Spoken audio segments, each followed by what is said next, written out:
evening and welcome to Wednesday's edition of the Regional News. Hurricane Beryl is headed towards Jamaica as a Category 4 storm after weaving a path of destruction across several southeast Caribbean islands. The National Hurricane Center, NHC, said Wednesday morning that Beryl is forecast to move rapidly across the central Caribbean Sea and pass near or over Jamaica later today. It warns that hurricane conditions are expected to reach the coast of Jamaica around midday, and that strong winds starting in the morning will make outside preparations difficult. Beryl, with its maximum sustained wind near 145 miles per hour, remains dangerous despite being downgraded from a Category 5 on Tuesday. It killed at least 6 people, slashed power, destroyed buildings, and blocked roads as it tore through Grenada and St. Vincent and the Grenadines. The NHC warns that Beryl could dump 4 to 8 inches and in some places as much as a foot of rain across Jamaica through Wednesday evening, and that storm surge could raise water levels by up to 9 feet above normal tide levels. All 3 of the Jamaican's international airports are closed on Wednesday, and officials say the island's electricity and water service will likely be shut off as a precaution to prevent fires and protect equipment. Jamaican Prime Minister Andrew Holness has declared a quote-unquote major disaster area and implemented an island-wide curfew from 6 a.m. to 6 p.m. local time, based on what he called strength path and potential threat posed by Beryl. Quote-unquote, this is to ensure the safety of everyone during the passage of the storm and prevent any movement with the intent to carry out criminal activity, Holness said in an Instagram video. The NHC has a hurricane warning in place for Jamaica and all 3 of Cayman Islands, where the center of the storm is expected to pass late Wednesday or early Thursday before moving over to Mexico.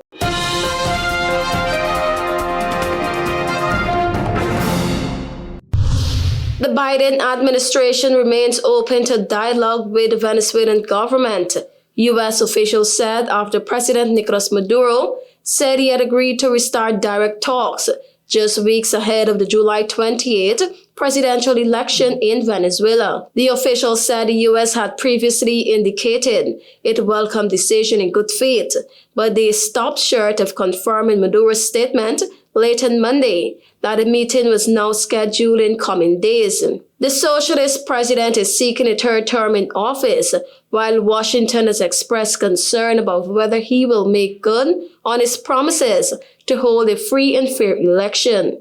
Western governments dismissed his 2018 re-election as a sham. Maduro is now pitted against Edmundo Gonzalez, a veteran ex-diplomat, who was named the main opposition candidate after primary winner Maria Corina Machado had a ban on holding office upheld by the Supreme Court, a move condemned by U.S. at the time. Machado has since given Gonzalez her backing, and he has built a large lead over Maduro in opinion polls.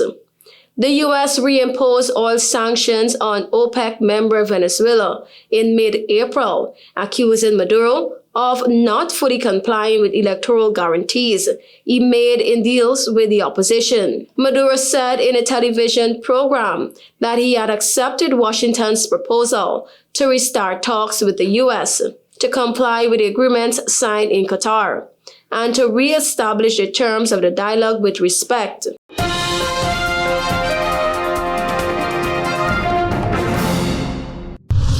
Brazilian police said on Tuesday they broke up an organization that allegedly laundered $5.5 billion in money derived from selling cocaine to Mexican cartels and other markets. Federal police said the gang laundered money earned by Brazilian traffickers who smuggled cocaine from Bolivia and Colombia to Central America by plane and other routes, including Europe. The proceeds were laundered in Brazil by investing in real estate companies and the purchase of 240 luxury cars, a police investigators involved in the operation said. Police seized 35 cars and 12 planes, including an executive jet worth $40 million. The operation involves search and seizure warrants in 7 Brazilian states. Thank you for watching. I am TIANA.